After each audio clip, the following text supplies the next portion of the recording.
Cette plante contient 7 fois plus de vitamine C que les complexes pharmaceutiques vendus en gélules, et pourtant, elle pousse littéralement sous vos pieds, ignorée, piétinée, arrachée comme une mauvaise herbe. Une impossibilité biologique, disent certains botanistes en découvrant sa densité nutritive. Un secret enterré sous l'asphalte, murmurent les anciens. Et pourtant, elle est là, dans les steppes du Kazakhstan, au bord des champs ukrainiens, accrochée aux talus biélorusses, survivant même aux sols les plus hostiles de Russie. Son nom populaire change selon les villages, mais dans les grimoires médicinaux d'autrefois, elle porte un autre titre, l'or vert du peuple. Ce qu'ils ne veulent pas que vous sachiez, c'est que cette herbe méprisée a nourri des villes entières pendant les famines, soigné des armées affaiblies et aidé des populations à traverser les hivers où les entrepôts étaient vides. Pour les anciens, elle valait plus cher que le miel, plus précieuse que le sel. Aujourd'hui, on l'arrache sans réfléchir. Imaginez la scène. Printemps, rive du Dniepr, 1471. Dans les chroniques locales, on raconte qu'une épidémie de fièvre affaiblit les habitants. Les guérisseurs sortent alors un remède qu'ils réservent aux heures sombres. Une décoction de Plantago major, le plantain, appelé podorojnik dans toute l'Eurasie. Les feuilles étaient écrasées, mêlées à de l'eau chauffée sur des pierres plates. Cette simple préparation réduisait l'inflammation, calmait la toux, guérissait les blessures infectées. Un chef-d'œuvre de la pensée ingénieuse de la nature. Et ce même plantain, que les médecins du Moyen-Âge appelaient Plantago major L, renaissait chaque année sans qu'on le cultive. Les soldats de l'armée russe de 1812, lors de la retraite à travers les marécages lituaniens, en mâchaient les feuilles pour stopper les diarrhées mortelles et refermer les plaies ouvertes. Dans les carnets d'un officier, on retrouve la note suivante. Sans cette herbe, nous serions tombés comme des mouches. Voilà la plante qu'aujourd'hui, on considère comme un déchet vert. Plus tard, pendant la Première Guerre mondiale, dans les zones rurales d'Ukraine et de Biélorussie, coupées des convois médicaux, les femmes utilisaient encore Plantago major pour soigner les éclats d'obus, les infections pulmonaires, les brûlures. Il suffisait d'une feuille appliquée sur la peau pour arrêter le saignement. Une feuille. Pas un flacon à 40 roubles, pas une pommade importée, pas un antibiotique breveté. Et c'est précisément cela qui dérange. Car cette plante est un panneau solaire miniature. Elle capte la lumière, la transforme en énergie réparatrice et charge littéralement les tissus humains grâce à ses acides organiques. Une technologie vivante que les anciens comprenaient instinctivement. Pourquoi alors le monde moderne la traite-t-il comme une indésirable? Parce qu'elle ne correspond pas à l'industrie. Parce qu'elle réussit trop bien là où les produits commerciaux échouent. Le conflit est clair. Dans la nature, tout est abondant et gratuit. Dans le système industriel, tout doit être rare et payant. Alors on renomme l'allié en ennemi. On efface son histoire. On la réduit à une herbe de trottoir. Ce qu'ils ne veulent pas que vous sachiez, c'est que Plantago major contient des mucilages capables de protéger l'intestin mieux que la moitié des compléments vendus en pharmacie. Ce qu'ils ne veulent pas que vous sachiez, c'est que ces feuilles renferment plus d'antioxydants qu'un sachet de thé vert haut de gamme. Ce qu'ils ne veulent pas que vous sachiez, c'est qu'elles repoussent partout, indomptables, sans engrais, sans pesticides, défiant la logique économique moderne. Une impossibilité biologique dans un monde qui veut tout contrôler. Et pourtant, chaque fois que l'histoire a vacillé, le plantain était là. Lors des famines de la Volga en 1921, plusieurs villages du Tatarstan ont survécu grâce à des galettes composées de farine de seigle mélangées à des feuilles séchées de plantain. Les chroniques locales rapportent que cette herbe des routes fournissait des nutriments que même les réserves officielles n'offraient plus. Fer, calcium, vitamine K, une combinaison qui renforçait le sang et empêchait l'anémie massive qui décimait les populations. Plantago major, ce nom en latin qui résonne comme un rappel. Rien de ce que la nature crée n'est insignifiant. Pendant la Seconde Guerre mondiale, dans les hôpitaux de campagne kazakhs, on utilisait encore des cataplasmes de plantain pour les soldats souffrant d'inflammation pulmonaire. Les infirmières savaient que même sans antibiotiques, cette plante réduisait la suppuration. Des notes retrouvées dans les archives médicales de 1943 mentionnent « Là où manquait la pharmacie, la feuille du chemin nous sauvait ». Une plante modeste, transformée en rempart contre la destruction. Alors pourquoi l'appelle-t-on mauvaise herbe aujourd'hui? Parce qu'une chose gratuite est une menace. Parce que l'on préfère qu'un enfant avec une coupure aille à la pharmacie plutôt qu'au jardin.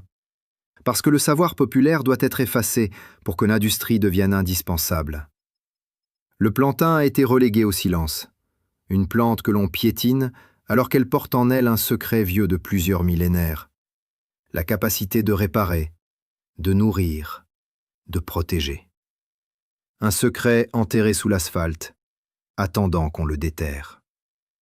Mais l'archive s'ouvre devant vous. Plantago major n'a jamais cessé d'être un trésor. C'est seulement nous qui avons oublié comment regarder. Cette plante contient plus de provitamine A que certaines carottes hybrides vendues sous plastique, et pourtant aucun supermarché ne la mettra jamais en rayon. Une absurdité économique, une impossibilité biologique pour ceux qui étudient sa composition et ne comprennent pas comment un déchet des trottoirs peut rivaliser avec des compléments à 25 € le flacon. Ce qu'ils ne veulent pas que vous sachiez, c'est que Plantago major, le podorojnik, n'est pas une simple feuille verte écrasée sous les chaussures. C'est une bibliothèque moléculaire, un coffre-fort d'antioxydants, un chronomètre de survie inscrit directement dans les veines d'un peuple.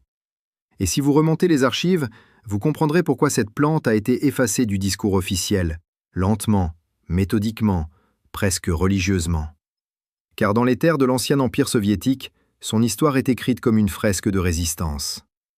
Été 1933, Ukraine. L'Holodomor bat son plein. Les greniers sont vides, les réserves confisquées, les enfants trop faibles pour ramasser le moindre épi. Les chroniques locales rapportent que dans plusieurs villages du Poltava, les familles survivaient grâce à un mélange improbable, feuilles séchées de podorojnik, farine de sarrasin noir, eau. Cette bouillie verte, infâme au goût mais miraculeuse en nutriments, apportait un cocktail biologique capable de tenir l'organisme debout. Vitamine C, provitamine A, vitamine K, calcium, magnésium, potassium. À une époque où la pharmacie n'existait plus, où la médecine officielle s'effondrait, Plantago major se comportait comme un médecin silencieux, qui n'avait jamais exigé de diplôme ni de brevet. Et ce n'était pas la première fois. Au XIIe siècle, dans les steppes du sud de la Russie actuelle, lors d'un siège prolongé par les Polovtsiens, une chronique religieuse mentionne la feuille du chemin qui arrêta le sang des blessés et calma les fièvres. Le plantain était placé sur les plaies ouvertes. 2 minutes. Le saignement se stabilisait. 5 minutes. L'inflammation diminuait. Les guérisseurs appelaient cela le pansement de Dieu. Et ce titre n'était pas poétique, il était empirique. Le mucus naturel de la feuille, ces polysaccharides visqueux, créait un film protecteur sur la peau et empêchait les bactéries d'envahir les tissus. Un antibiotique végétal avant même que le mot antibiotique n'existe. Mais le sommet de son influence apparaît à une époque plus récente, la Seconde Guerre mondiale. 1942, région de Smolensk. Les hôpitaux de campagne manquent de tout. Les chirurgiens improvisent. Alors, dans les carnets d'un médecin soviétique, on lit « Lorsque la suppuration menaçait la vie du soldat et que nous n'avions ni pénicilline ni sulfonamide, nous appliquions des feuilles de podorojnik chauffées entre 2 mains. » Ce détail est essentiel. Chauffer. Car la thermolyse légère libère davantage d'ocubine, un composé présent dans Plantago major, capable d'inhiber une large gamme de bactéries, y compris celles qui ravageaient les blessures de guerre. Comment une herbe de fossé possédait-elle cette puissance? Les botanistes modernes parlent d'un mécanisme de défense écologique, une forme de chimie évolutive qu'aucune usine pharmaceutique ne peut reproduire sans un coût gigantesque. Une impossibilité biologique pour l'industrie, pas pour la plante. Passons maintenant à la révélation scientifique. Et là, les chiffres parlent plus fort que les slogans. 100 grammes de feuilles fraîches de podorojnik contiennent en moyenne 260 mg de calcium, soit autant qu'un verre de lait industriel. 20 mg de vitamine C, plus que certains jus enrichis. 2 à 3 fois plus de mucilage protecteur de l'intestin que la plupart des fibres vendues en poudre. Des flavonoïdes, baïcaléine, apigénine, capables de réduire le stress oxydatif mieux que les thés vendus comme super antioxydants. Et ce n'est pas tout. Le plantain renferme des acides gras rares, dont des oméga-3 végétaux en quantité suffisante pour participer à la réduction du cholestérol et de l'inflammation chronique. La plante fixe également l'azote du sol grâce à une symbiose bactérienne extrêmement performante, ce qui explique pourquoi elle pousse même dans les terrains les plus pauvres du Bélarus et du Kazakhstan. Elle est littéralement un moteur de fertilité autonome. Un panneau solaire vivant, alimenté uniquement par la lumière, capable de recharger les cellules humaines grâce à son arsenal biochimique. Une usine pharmaceutique gratuite, portable, indestructible. Alors, pourquoi ne la trouvons-nous pas dans les rayons des supermarchés? La réponse est simple, la nature ne peut pas être brevetée. Comment vendre à 15 € un produit qui pousse gratuitement sur chaque chemin de campagne? Comment faire entrer dans les bilans comptables d'une multinationale une feuille qui n'a jamais demandé de licence pour guérir? Big Pharma n'y gagne rien, Big Ag n'y gagne rien. Le plantain n'a pas besoin de semences hybrides, d'engrais, de pesticides, de tracteurs. C'est une plante souveraine, une anarchiste végétale, qui échappe à toutes les logiques industrielles. Et dans un monde où l'on transforme les besoins humains en marché, une plante indépendante est une menace. Voilà pourquoi elle est absente. Voilà pourquoi on vous vend des tisanes dévitalisées, des gélules standardisées, des extraits pasteurisés. Mais jamais la plante brute, intacte, majestueuse dans sa forme originelle. Savoir cela, c'est déjà reprendre du pouvoir. Alors, apprenons à la reconnaître. Le plantain majeur se repère immédiatement par ses feuilles ovales, nervurées comme un éventail, partant toutes du même point à la base de la plante.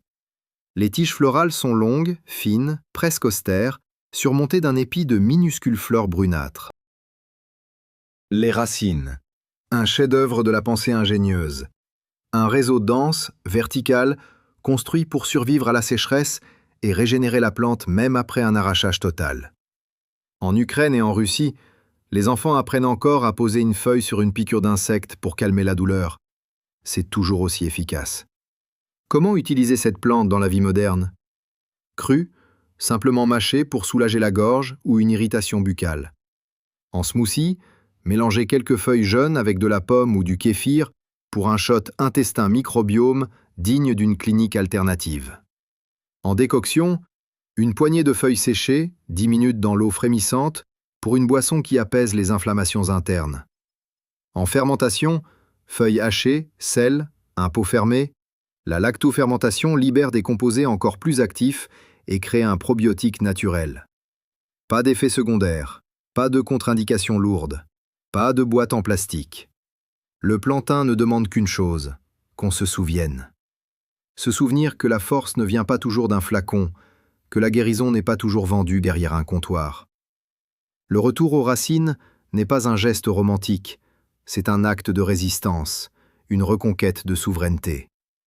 Ce qu'ils ont tenté d'effacer pendant un siècle peut être restauré en une seule génération, simplement en observant les plantes que nos ancêtres considéraient comme sacrées. Si cette archive vous a ouvert quelque chose de nouveau, abonnez-vous. Les connaissances ne survivent que si nous les transmettons. La prochaine archive s'ouvrira bientôt. Ce qu'ils ne veulent pas que vous sachiez, c'est que le podorojnik, Plantago major, n'est que la première porte d'un labyrinthe beaucoup plus vaste. Derrière elle se cache une autre plante, encore plus négligée, encore plus gênante pour l'industrie, encore plus puissante dans l'histoire des peuples de l'espace post-soviétique. L'ortie, l'ortie dioïque, la simple Kragina, Krupiva, ce buisson que l'on maudit en été et que nos ancêtres remercient en hiver. Une plante que les botanistes décrivent comme une anomalie nutritive, une impossibilité biologique tant sa densité minérale dépasse celle de presque toutes les plantes cultivées. Une plante que l'industrie a enterrée sous le béton, sous la honte, sous l'idée que ce qui pique ne peut pas guérir. Et pourtant, Urtica dioica a sauvé plus de vies que la plupart des médicaments inventés au XXe siècle. Commencez par une comparaison que personne n'ose faire.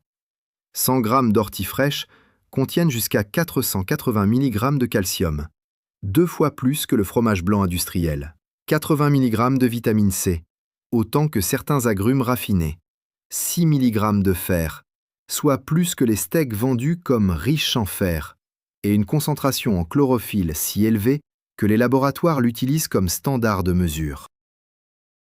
Une plante qui pousse gratuitement au fond des jardins, qui nourrit mieux que la nourriture enrichie vendue à prix fort.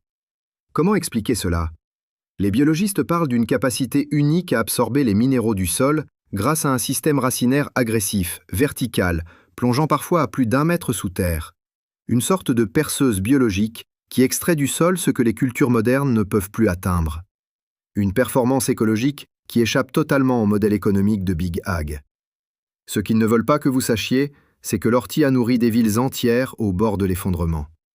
Prenez le siège de Leningrad, 1941 à 1944. Dans les journaux de l'époque, on lit que les habitants faisaient des soupes d'ortie pour survivre aux 900 jours de famine. Les médecins notaient que ceux qui consommaient régulièrement cette herbe restaient plus résistants, moins sujets aux déficiences vitaminiques, moins effondrés par la fatigue chronique. Les feuilles séchées étaient broyées dans la farine pour fabriquer du pain vert, un pain qu'on ne préparait pas par plaisir, mais par instinct de survie. Une ville entière soutenue par une mauvaise herbe. C'est cela, le secret enterré sous l'asphalte. Et ce n'était pas seulement dans les grandes villes.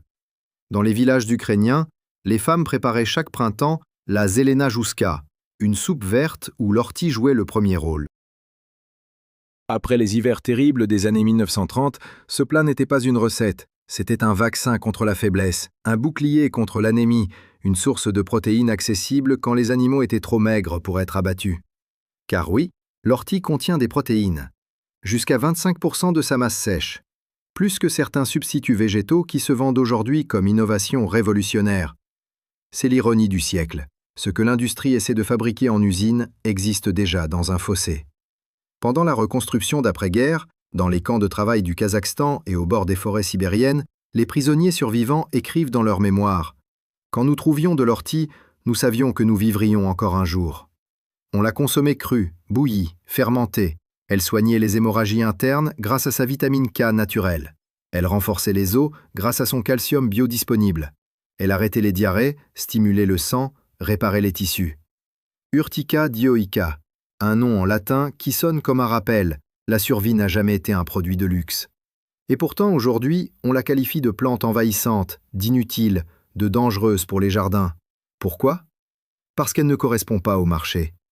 Parce qu'elle fournit gratuitement ce que d'autres vendent très cher. Compléments de fer, complexes multivitaminés, poudre protéinée, booster d'immunité. L'ortie bat tout le monde. Et pire encore, elle pousse mieux quand on la coupe. Une provocation vivante pour Big Ag, qui ne supporte pas qu'un aliment produit ne puisse pas être contrôlé, breveté, transformé, emballé. La révélation scientifique est encore plus explosive. L'ortie contient une forme de fer hautement assimilable, liée à des acides organiques naturels, ce qui la rend plus efficace que les comprimés de fer qui constipent et irritent les intestins. Ces oméga-3 végétaux surpassent ceux des huiles raffinées oxydées avant même d'arriver en rayon. Ces polyphénols ont un pouvoir antioxydant supérieur à celui des baies dites superfood importées à prix d'or. Les fibres de ces tiges ont été utilisées pendant des siècles pour fabriquer des cordages, des tissus, des vêtements. Pendant la Première Guerre mondiale, l'armée allemande fabriquait des uniformes à base d'ortie. C'est la plante qui ne se contente pas de nourrir. Elle habille, elle soigne, elle guérit, elle protège. Le mécanisme biologique est fascinant. Grâce à une photosynthèse hyperactive, l'ortie capte plus de lumière que la majorité des plantes voisines. Ses nervures agissent comme des panneaux solaires miniatures, envoyant l'énergie jusque dans ses racines. Et ces racines, ce chef-d'œuvre de la pensée ingénieuse, travaillent main dans la main avec les bactéries du sol pour augmenter la biodisponibilité des minéraux locaux. Le sol devient plus fertile là où pousse l'ortie. C'est l'exact inverse de l'agriculture industrielle, qui épuise les terres pour vendre des engrais ensuite. Alors pourquoi ne la retrouve-t-on pas dans les supermarchés ? Parce qu'elle ferait effondrer des marchés entiers. 1 kilo d'ortie séchée remplace plusieurs compléments alimentaires. Fer, calcium, protéines végétales, magnésium, antioxydants. C'est une catastrophe économique pour les corporations dont le modèle repose sur la dépendance. Une plante gratuite ne peut pas être mise en rayon sans être dénaturée. Et une plante trop efficace menace les ventes des équivalents synthétiques. Et pourtant elle est là, à portée de main. Comment la reconnaître ? Feuilles dentées, d'un vert profond, en forme de cœur allongé. Poil urticant visible en contre-jour. Tige robuste, presque carrée. Racines traçantes, claires, puissantes. Où pousse-t-elle ? Partout où la terre est riche en azote. Ancienne zone agricole, lisière de forêts russes, bord des villages kazakhs, terrain abandonné de Biélorussie. Comment l'utiliser ? Cru, Finement haché, mélangé avec du kéfir ou de l'huile de tournesol pressée à froid. Bouilli, pour faire une soupe verte qui nourrit mieux que n'importe quel repas industriel. Séché, réduit en poudre et ajouté dans les pains maison. Fermenté, comme faisaient les habitants des Carpates pour conserver ses vitamines tout l'hiver. Tout fonctionne, tout nourrit, tout soigne. L'ortie est une archive vivante. Elle porte la mémoire de la survie humaine. Elle est le symbole parfait de notre rupture avec la nature. Nous avons rejeté ce qui nous a sauvés. Mais le retour aux racines n'est pas un retour en arrière, c'est un retour à la vérité. Si cette archive vous a ouvert quelque chose de nouveau, abonnez-vous. Les connaissances ne survivent que si nous les transmettons. La prochaine archive s'ouvrira bientôt. Ceux qui ne veulent pas que vous sachiez, c'est que l'ortie n'est pas seulement une plante nutritive, ni seulement un remède populaire. C'est un organisme conçu par l'évolution pour rendre les humains autonomes. Une impossibilité biologique pour un monde où l'on cherche à rendre les populations dépendantes de pilules, de laboratoires, de chaînes logistiques fragiles. L'ortie possède une propriété unique que les anciens connaissaient instinctivement. Elle agit comme un catalyseur. Elle intensifie tout ce qu'elle touche, le sol, le sang, les tissus, l'immunité. Une plante qui ne supplée pas l'organisme, mais le réveille. Une plante qui transforme le corps humain en un système plus efficace, plus résistant, plus ancré dans le vivant. Un secret enterré sous l'asphalte, sous les parkings, sous les immeubles de béton, sous l'idée fallacieuse que la santé vient d'une boîte et non d'un buisson. Pour comprendre ce qui suit, il faut remonter plus loin encore. Non pas à quelques décennies, mais à plusieurs millénaires. Les premiers témoignages sur l'ortie apparaissent dans les traditions slaves pré-chrétiennes. On retrouve des récits ukrainiens du IXe siècle, où les guérisseurs affirment que, là où pousse la croupiva, la maladie ne s'enracine pas. Dans les régions forestières de Russie, elle était considérée comme une plante protectrice, capable d'éloigner les mauvais esprits. Mais surtout, capable d'empêcher les infections, ce qui revient finalement au même. On l'accrochait aux portes pendant les épidémies, non par superstition, mais parce que ses feuilles séchées, riches en flavonoïdes volatiles, purifiaient l'air. Les anciens ne parlaient pas d'antiseptiques, ils les pratiquaient. Durant l'âge d'or de Kievan russe, les herboristes réalisèrent que sa puissance était décuplée lorsqu'elle était jeune. Les premières pousses du printemps contenaient un taux record de vitamine C et K, assez pour reconstituer en quelques semaines les réserves épuisées par l'hiver. Dans certaines chroniques, les souverains faisaient envoyer des paniers d'orties fraîches au monastère pour fortifier les frères affaiblis. Une plante souveraine déjà. Les Cosaques zaporogues en faisaient un aliment stratégique. Leur kotli, marmite de campagne, contenait presque toujours des orties. Mélangées au millet, elles formaient un repas complet contenant tous les acides aminés essentiels. Oui, vous avez bien entendu. Une plante sauvage, piquante, gratuite, fournissait ce que l'on croit aujourd'hui réservé aux poudres protéinées vendues en salle de sport. Une contradiction totale pour l'économie moderne. Puis vient le XIXe siècle, la période des grandes famines régionales en Biélorussie et dans le nord de l'Ukraine. Les rapports des inspecteurs tsaristes le confirment. Les familles réduisent la mortalité grâce à une plante verte, dont les feuilles, bouillies puis hachées, remplacent la viande absente. Ces feuilles, c'était l'ortie. Elles sauvaient littéralement les enfants de l'avitaminose, de l'anémie, des hémorragies. Car la vitamine K naturelle contenue dans Urtica dioica agit comme un régulateur essentiel du sang, quelque chose que les compléments synthétiques imitent mal. Mais le sommet de son influence apparaît à une époque où la science moderne commençait à émerger. Entre 1905 et 1917, plusieurs hôpitaux régionaux en Russie impériale utilisaient l'ortie comme tonique générale. Les médecins constataient que les patients qui en consommaient régulièrement guérissaient plus vite des infections pulmonaires, avaient moins de complications post-opératoires et présentaient une meilleure cicatrisation. À cette époque, l'ortie n'était pas un vieux remède folklorique.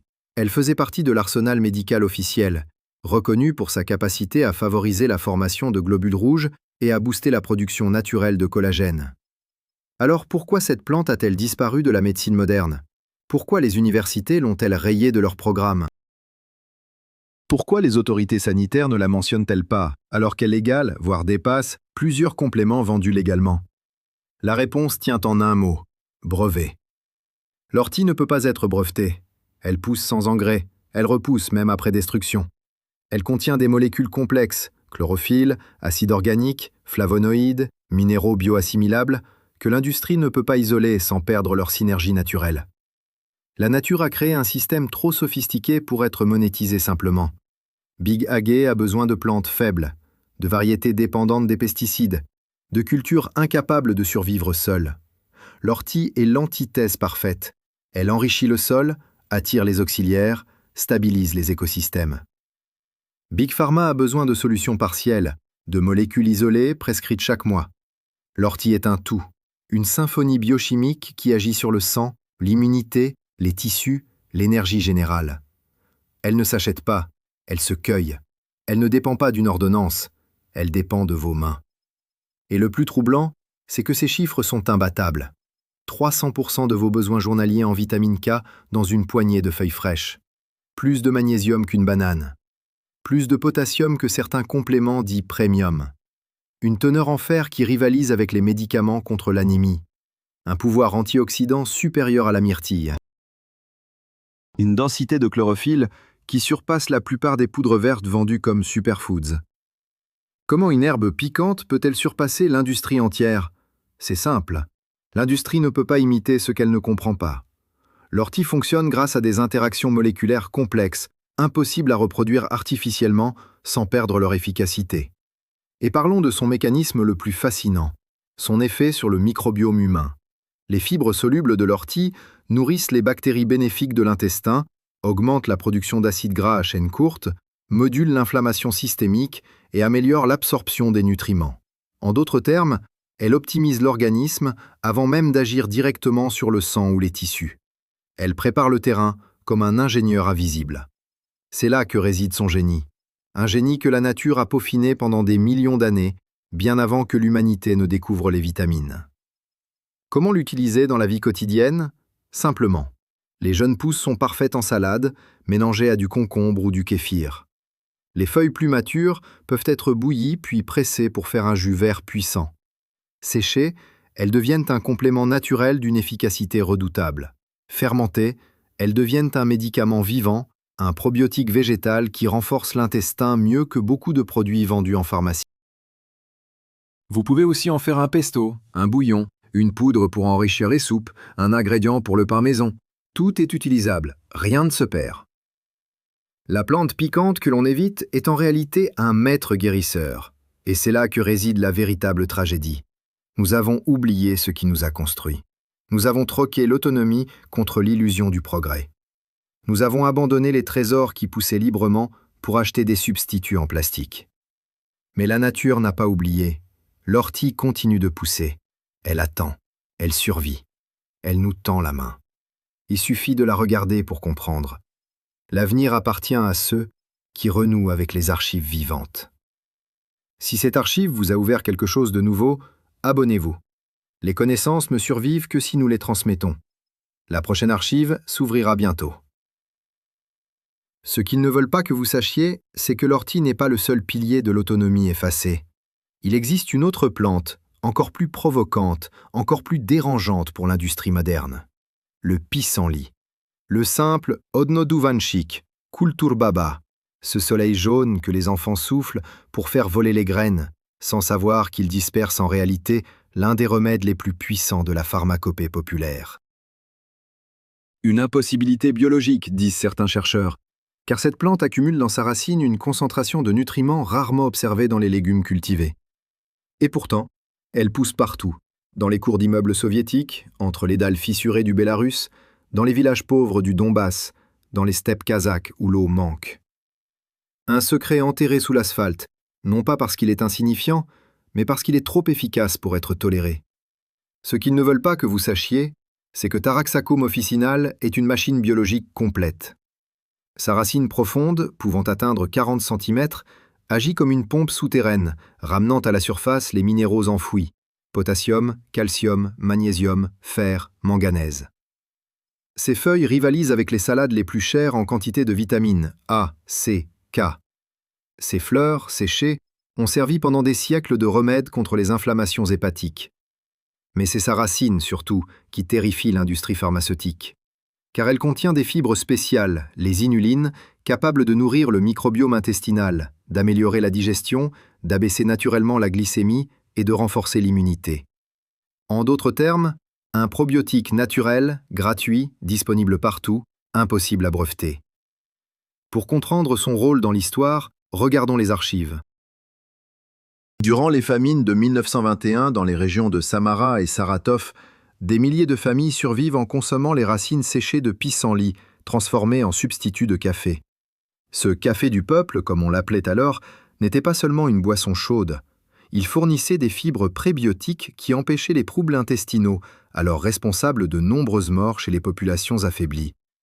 Dans les journaux de la région de la Volga, on trouve des témoignages de médecins affirmant que les enfants nourris régulièrement de cette boisson présentaient moins de carences, moins de diarrhée, moins de mortalité. Pendant la Seconde Guerre mondiale, dans les hôpitaux de campagne situés en Biélorussie, les racines de pissenlit étaient bouillies pour préparer un sirop tonique, administré aux soldats souffrant d'épuisement extrême. Les infirmières notaient que ce remède réveillait littéralement le patient, non par stimulation artificielle, mais en rééquilibrant le foie, réservoir essentiel de l'énergie métabolique. Les herboristes savaient déjà ce que la biochimie moderne confirme. Les composés amers du pissenlit activent la production de bile, améliorent la digestion des graisses, accélèrent la détoxification naturelle du corps. Pas de gélules, pas de brevets, juste une racine. Mais ce qui rend le pissenlit si dangereux pour l'économie industrielle, ce n'est pas son histoire, c'est sa puissance moderne. Aujourd'hui, l'industrie dépense des milliards pour développer des prébiotiques, des compléments intestinaux, des cures détox, des régulateurs glycémiques. Et pourtant, le pissenlit coche toutes les cases.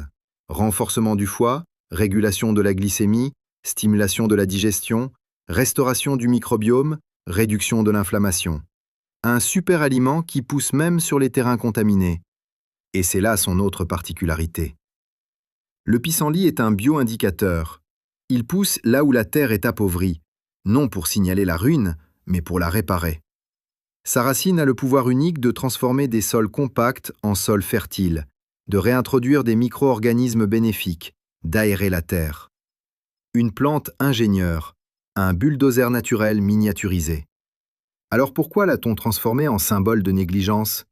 Pourquoi les publicités anti-mauvaises herbes des années 1980 à 2000 dans l'espace post-soviétique ciblaient-elles systématiquement le pissenlit ?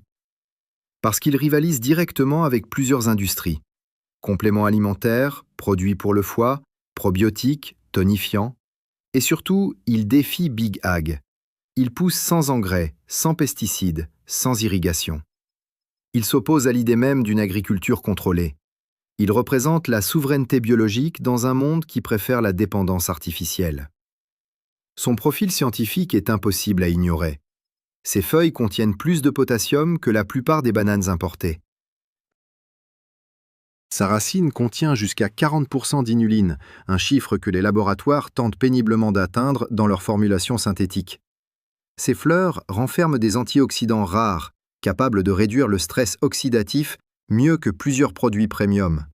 Et contrairement à beaucoup de plantes médicinales, tout est comestible, la fleur, la feuille, la tige, la racine.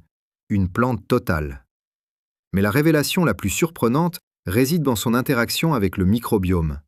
L'inuline du pissenlit nourrit sélectivement les bifidobactéries, celles qui construisent l'immunité, réduisent l'inflammation et améliorent l'absorption des minéraux. Les anciens ne parlaient pas de microbiome, ils parlaient de « remettre l'estomac en ordre ». Ils avaient raison. Et ce mécanisme explique pourquoi, dans les villages du Kazakhstan, les enfants recevaient régulièrement du thé de racines de pissenlit pour éviter les diarrhées dues à l'eau stagnante. Cela marchait, cela marche encore. Comment l'utiliser concrètement ? Les feuilles jeunes, récoltées avant la floraison, peuvent être ajoutées en salade ou mixées en smoothie vert. Les fleurs peuvent être fermentées pour produire une boisson légèrement pétillante, riche en enzymes. La racine peut être séchée, torréfiée, transformée en poudre et utilisée comme substitut de café, une boisson qui apaise le foie au lieu de l'épuiser. En décoction, elle devient un tonique digestif puissant, utilisé depuis des siècles dans les campagnes russes. Et pour les plus patients, la lactofermentation des racines produit un élixir intestinal presque impossible à trouver dans le commerce. Reconnaître le pissenlit est simple. Feuilles dentelées disposées en rosette, fleurs jaunes éclatantes, tiges creuses contenant un latex blanc, racines uniques, longues, pivotantes. Il pousse partout. Ce n'est pas un défaut, c'est un manifeste. Une déclaration de la nature. Vous ne mourrez pas tant que je pousse. Le pissenlit est un rappel que la survie ne dépend pas de catalogues, de promotions, de droits exclusifs. Elle dépend de la mémoire collective, de notre capacité à regarder le monde non comme un consommateur, mais comme un héritier d'un savoir que l'on tente d'effacer méthodiquement. Mais la nature ne signe jamais d'accord de confidentialité. Elle parle, elle éclaire, elle insiste. Si cette archive vous a ouvert quelque chose de nouveau, abonnez-vous. Les connaissances ne survivent que si nous les transmettons.